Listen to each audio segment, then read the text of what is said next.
it's stuck in gear, so somebody must have disconnected the linkage, is what I'm guessing, underneath the car. That's the only thing that makes sense, because this ain't doing nothing, man. She's constantly, like, in drive.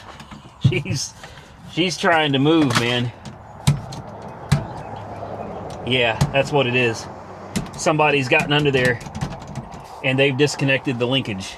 So, every time we fire her up, she's trying to go forwards. And that is no good. We're going to take all that stuff off for now. I mean, it can be put on properly later. But for now, she did run. I was hoping she'd have ran a little bit longer. There we go.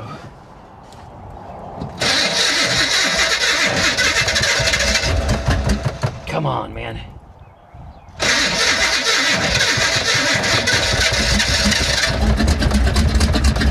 Come on. Oh, damn it. It's exciting, isn't it, Nick? Yeah. Let's